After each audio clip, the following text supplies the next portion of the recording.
Hey everyone, it's Eddie Campos here with Remax Preferred Associates, and it is another Coffee with Eddie. Good morning, everybody. The COVID virus has put a lot of stress on people that normally maybe are kind of calm under pressure.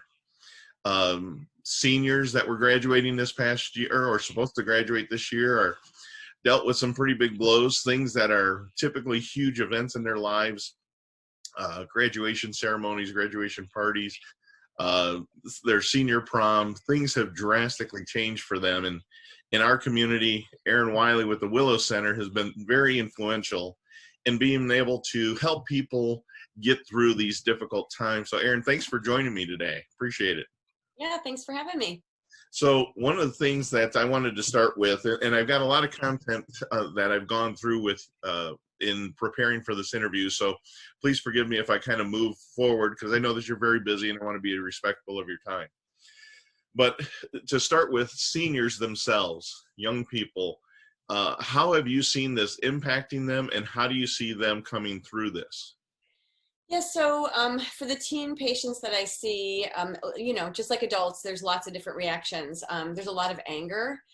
This is a generation not unlike our own, where we're used to just controlling our lives and we do what we want and we figure out problems and we make things happen.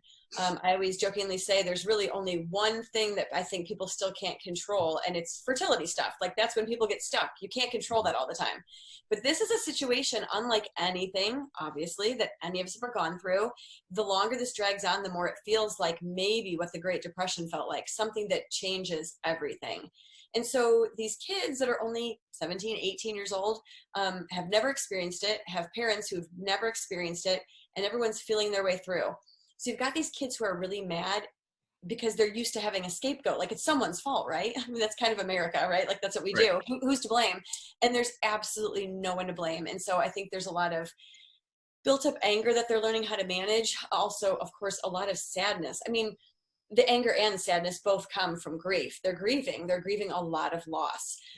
So a lot of sadness. Some teenagers are just apathetic and completely shut down and say that they don't even care. Some that may be true. I think there's others that's a coping strategy, especially probably for males. But there's a lot of tears, a lot of sadness, and they're all looking for ways to manage it. How do I think they'll come through? People are resilient. They'll be fine. They'll figure it out. I'm trying, there's like a split thing for parents and people who are supporting teenagers, I think, to do right now. One thing for sure is validate. Like, we can't be dismissive and say things like, well, there was a generation younger than yours that was going to Vietnam at this time. Like, they don't want to hear that. They don't understand it, and they don't care. They're sad. You don't say stuff like that to people at a funeral, like, well, a lot of other people died today. Like, you grieve with the people who are grieving and you validate them. So on one hand, being able to say, I'm so sorry this is happening and this is so unfair, and letting them talk and validate their emotions. But then on the other hand, a gentle reframe of saying, well, this is going to be really kind of an interesting thing. You have a piece of history that you can share with your kids and grandkids someday, and this gives you some new perspective. You thought you hated school. Maybe you didn't really hate school as much as you thought, right? And so trying to reframe it for kids, gently though, because a lot of them aren't quite ready for that or don't want to hear that yet. So on that subject then, what do you recommend for the parents who have children that are seniors, or just children that are experiencing this whole virus with you? Mm-hmm. So for sure, I think in general for anything, people should be speaking their emotions a lot more. On a given day, people have all sorts of feelings and emotions, and a lot of people have been trained growing up to push them down, shove it down, swallow it, don't speak them. Yeah. I think, what's that? Get over it. Yeah, right. And especially unfairly men. I mean, when boys are little, you're part of a generation where growing up, it's like, be a man, don't cry. What are you, a girl? Right. And now we're recognizing like that makes people physically sick to carry around grief and sadness and not express it. So I think for parents, finding words to express the grief and sadness and frustration. A number of times with my teenagers, I've said, I'm really mad and there's no one to be mad at, or I'm so sad and frustrated. Right. So being able to express that to kids, I think gives them permission to, and like an example of how they could also do it. So I think just speaking your feelings is super important. So what do you suggest for people that are seniors that are maybe locked in and maybe for their lives, they're typically locked in more than normal, depending on what their abilities are, and now they're forced to 100% stay still? Yeah, it's super hard. Because I have my own kids. I mean, I can draw from experience on this. Like and if you live in a place where it's cold, that's not helping one bit. Yeah. I'm trying to encourage them to, if they have a car, go out for a drive or otherwise get out for a walk. If the weather's nice, get out of the house. We've got one who runs. The other one just kind of goes for drives. So giving them an opportunity to get moving. If they can connect on social media, for sure through live chats like this where they can actually see a person and have a conversation that's not just texting, or through a game. Although for guys that tends to be pretty typical, and it seems to really bond guys to play and go to war together. So anything they can do to reach out to people, anything they can do to move their bodies, and anything they can do to try to keep some kind of schedule. We actually ourselves just told our boys that we were reinstituting a midnight bedtime, because they can stay up all night and they can sleep in and they can do their homework later in the day. But knowing that at some point this ends, we're trying to help, shift them back to a normal schedule. Yeah, because I think that if you're counting on your teenagers to be able to police themselves and be able to understand the ramifications of staying up too late, and then have to get up and do school at 9 a.m., that's not going to work. No, 100% not. Although I do think sometimes for schoolwork, there's something about letting kids fail, and parents are really hesitant to do that because we're also scared about college and if their grades aren't good enough. But one B or C or D isn't going to kill a kid. And I have found taking that hands-off approach and saying, it's your homework. So if you're not going to do it or get it in on time, then I guess it's on you. And then they have the consequence that naturally happens. And now you didn't punish them, they punished themselves and they learn from it. Well, I know that in my family, I'm the extrovert, my wife is the introvert. Jennifer would be happy if she could just lay on the couch and read a book for 8 hours a day. That's her go-to. Whereas for me, I want to be at the gym, I want to be around people, I want to be in my office because I'm in that atmosphere working. What can an extrovert learn from introverts right now? Well, how different we are, that's something you can learn, right? I mean, it's just so different.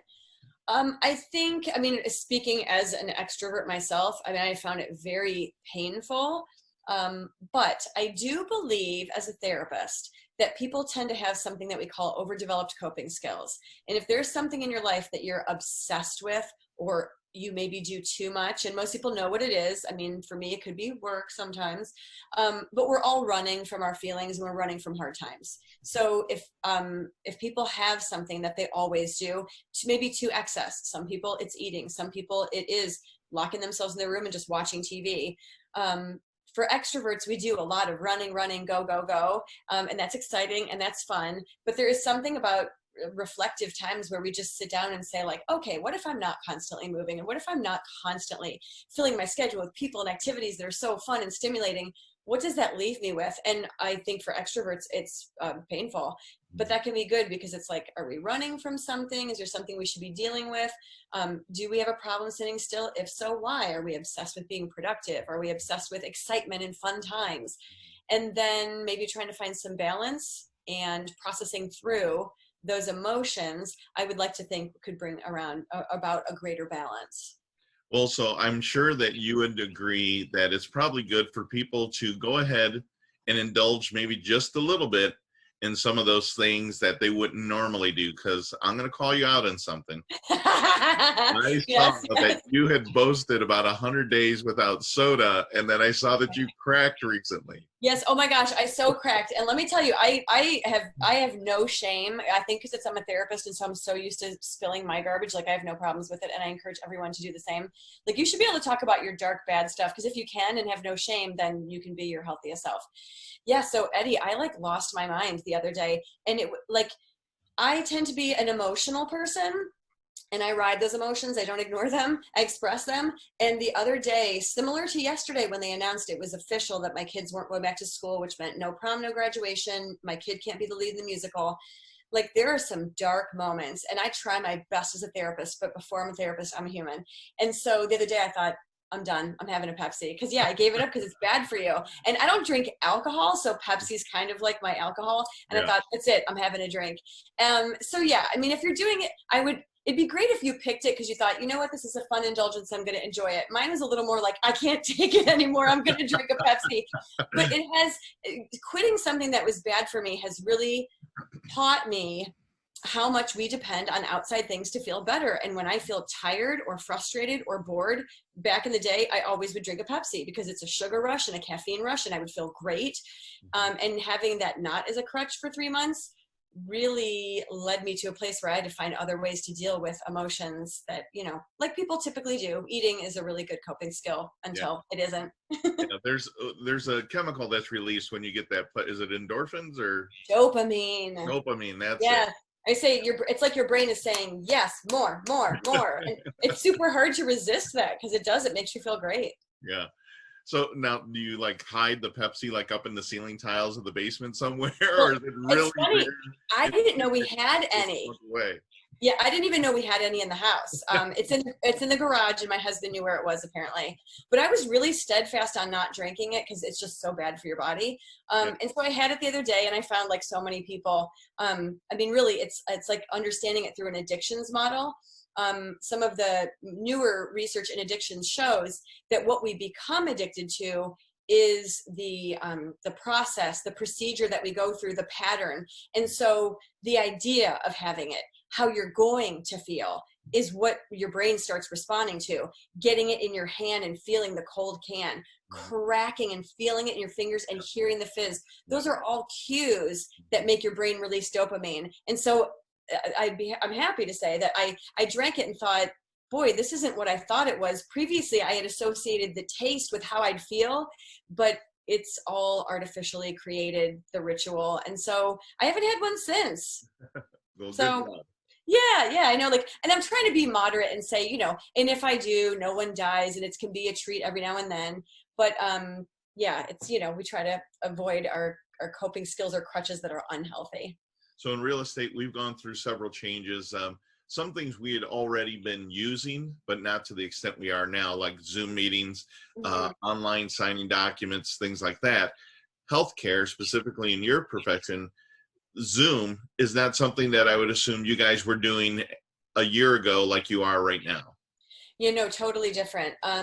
Where we had the capacity to offer online sessions, the only time I've ever utilized them before, and it was very rare, if someone's sick and they call my office and say, I have a fever, I can't come in for my appointment this morning, usually we just reschedule it. So and if someone was like, oh, my kid is sick and I'm stuck at home, I would offer it, but people would say, it's a distraction of my kid here, I'll just wait till I see you again. College kids we've used it for before, when we develop a therapeutic rapport with a client, a college kid, and then they go away to school. For us, permitting that they're within the state of Ohio, we can still counsel them online like this. But we've never had anything like this where because we technically could be considered, we could call ourselves essential and say people need mental health therapy. They do. And so I know some practices are still seeing people in person. But as soon as I caught wind of this at the beginning of March, I made sure that we had a platform in our electronic health record, got it up, got everyone on it, tested it, made sure everyone had a space they could work in, because you could kind of see the writing on the wall and how it was coming down. And so now we're 100% virtual online, which is just a whole new animal for therapists, just like you. Is that the telehealth system? Yep. Yeah. And it's through our electronic health record. So we can just go on to our normal, where we put our notes, and you just click a button and you can bring people up. And it's been great. I even think, and you know, just like for you guys, there's some applications now that I think, oh, in the future, this is going to change the face of our business. And I do think moving forward, for example, I see a lot of couples, and couples typically prefer evenings because most people work 9 to 5, or they're taking care of kids. And so having the ability for a couple to be seen in the evening, and me not have to be at work until 8 or 9 at night, but actually be able to be home and take a dinner break and come right back, has been really convenient. And couples seem to have liked it because their kids can be in the other room watching a movie and they don't have to hire a sitter. So I think there are definitely people who are going to still appreciate this model and maybe still want to use it. So along the lines of the Zoom meetings, I'm assuming that this could actually broaden your reach, because now you could be speaking to somebody who's across the country or in another country altogether now. Yeah, for sure. I mean, most therapists have a license to practice only in their own state. And so, I don't know, is it the same for you with realty? Yes. Right. And so I mean, we've even joked, I have some clients who live across the border in Michigan, and I'm like technically not allowed to counsel them. So we're trying to find ways around that, contacting insurance companies and license boards in Michigan. So yeah, I could see anyone now within the state of Ohio, but it's interesting. While there are some people who do that. Most people dramatically prefer, in general, any kind of face-to-face interaction. There are some who don't, but I'm finding people who were willing to convert to telehealth are people with whom we already had previous relationships. We already saw them as clients. There was a short time over the maybe 2 and 3 weeks ago where we took all of our established clients, we moved everyone online. 95% of people converted and were okay. Some people weren't in enough emotional distress and said, I'll just wait until we come back. And I was hoping we would get some new clients, because some, people fall off and graduate from therapy, and we can always use new people. But I was finding that the phones weren't ringing nearly as much. So we upped our commercials and engagement on Facebook, and all of our therapists were sharing on their own Facebook pages, like, we have openings, this is what we do. And I have jokingly said, we just had to wait for it to get bad enough for people to say, I'll do telehealth. I've never met this person, but I need help. And now we're really full, which is wonderful. I mean, not every industry can continue working, so I feel super grateful that we can. So while we're talking about online, let's talk about, and I want to make sure I don't silent the F, manage your shift every morning. Yes, correct. Yes. Manage your shift. But I think one of the things that's really most appealing is you're showing up just out of bed, your makeup is not on, you've got sweats on, your eyes are still a little puffy, and I think people can really really appeal to that. It's like, hey, wait a minute, that's me. She's together, but that's me. That's how I look, and that's how I feel right now. You're not showing up like a spin cyclist at 5 a.m. in a workout. Definitely not. No. So you talk about, let me check my notes here, affirmations, motivation, listening, visualization, meditation, all sorts of good stuff. Yeah, so all great stuff to get your morning started. And I know for a fact, because you and I know each other personally, you are not a morning person. So this is a big step for you as well. Mm-hmm. Yeah, I'm a theater person by original trade before I became a therapist. So we are night owls. But I have realized over the years that this world functions on, normal, regular people time. And in the times in my life when I have disciplined myself to get up early, just like you do to work out, like, it's a huge motivator to, especially if you tend to be competitive, which I bet a lot of realtors are. There's something about winning the day and getting your first wins, like making your bed, and so getting up and getting something productive done before everyone else, working out, motivational things, meditation. I find, as a competitive person, like, I feel like I kind of, like, I beat everyone, and I got up in my own house. All of these men were sleeping in so late, and I was just sleeping in with them. Just like women who hang out with all men, if you have like husbands and sons, tend to eat too much, because there's just men, there's constant food in portions. So I had to redirect myself and say, okay.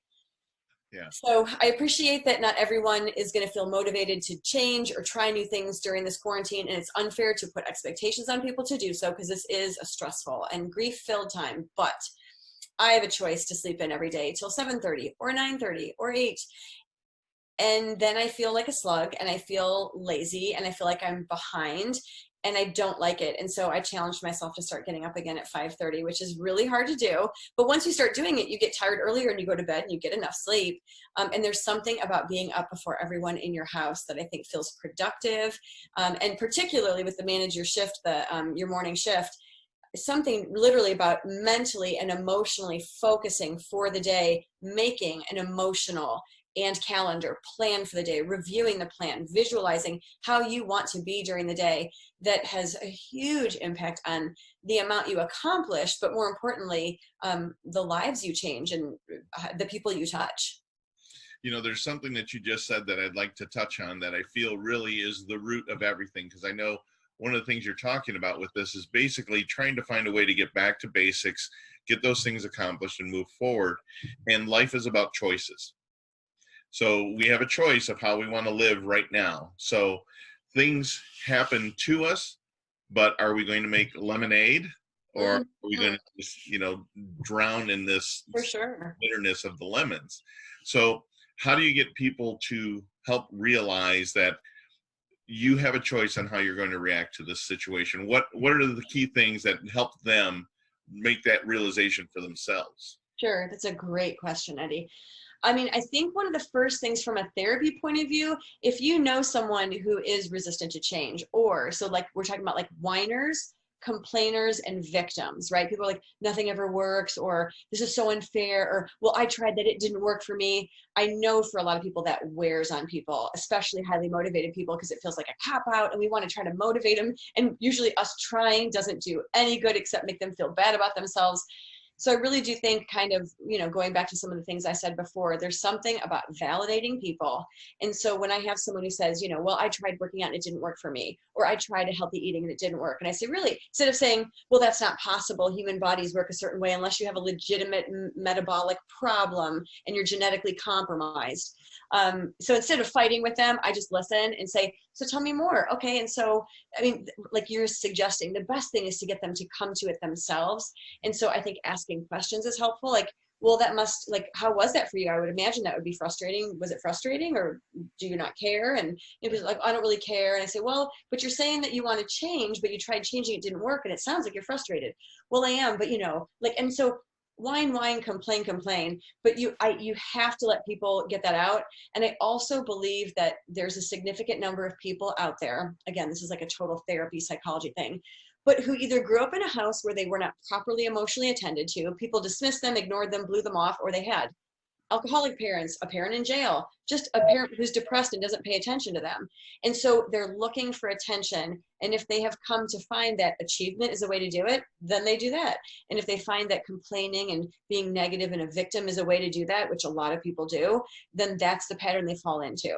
And so there's just something about saying, I see you, I hear that you're having a hard time, I hear that it's hard, but I also hear you complaining that you wish it were different, and you're the only one who can discipline yourself. So I guess when you're ready, you will. Yep. And then leave it in their lap. Yeah. Every morning, so my wake up routine is I get up, I get something small to eat, I get to the gym, but while I'm getting ready, I'm listening to motivational speakers. And one of my go-tos is typically Tony Robbins, who really has made me think about some things that I am doing but didn't realize I was doing. Is he said, embrace those things that weren't so great in your life, because those are the things that have made you who you are today. So how do you embrace that? Did you grow up in a family that was abusive? Did you grow up in a family where you never heard the words I love you, like in my family? And how do you embrace that, and how do you make that something positive for you to be able to move forward on? Yeah, I mean, some people are stuck and they really seem like they can't do it. And those are the kind of people I think that we can say, like, I think you'd benefit from talking to someone like a professional who can help you work through this. But yeah, reframing is a huge part of it. And kind of like you're talking about, this morning routine where you think through your life, you're self-reflective, you look over, like, maybe from yesterday, if I could do it over, is there something I would change that would inform how I will handle today? And is there a change I want to make? I mean, I know I'm a really verbally and physically affectionate person. I love to shower people with words and touch and hugs, and did not grow up in a house like that at all. And I appreciate that my parents' love language, as we say, was way more like doing things for us, acts of service, and then gifts, providing things for us, like vacations and in private school. And so they gave and loved me the way that was significant to them, but it left me, like starving for words and touch. And so I knew what was important to me when I became a parent was that I wanted a family where we said, I love you, where we apologized, where we held and touched and rubbed each other's backs. And now, of course, not every child that I had of my two kids appreciates that, because it's not everyone's love language. So there's something about knowing the change you want to make, but also respecting that not everybody lives in a place where those changes will benefit them. But I definitely think it's a matter of being introspective and self-aware and self-reflective, and just spending some time looking at your life, looking at the patterns, thinking, why do I do that? Or that's a bad habit. Why do I do that? Or when I get mad, this is my reaction. What is that about? And therapists are great for processing through that. But once you understand it better, I think then you can better make change. So let's talk about big burly men that aren't used to showing their feelings, talking about their feelings. I just recently watched the YouTube video that Oprah had where she interviewed The Rock. I don't know if you've seen this yet. Oh no, is it good? Yes, it's very good. But one of the things that was interesting is he talked about how he went through a period of his life not too very long ago where he went through therapy, and what that benefit of the therapy was to him to be able to embrace the negative impacts of his life, to embrace the things that were positive, to how to keep his ego in check, and to realize that the things that happened to him as a kid with his parents, how that has impacted him and how that shouldn't necessarily hold him back. What do you say to the big burly guys that are saying, I don't need therapy. Therapy is for, that's for my wife, or that's for people that are all touchy-feely. I'm not like that. Right.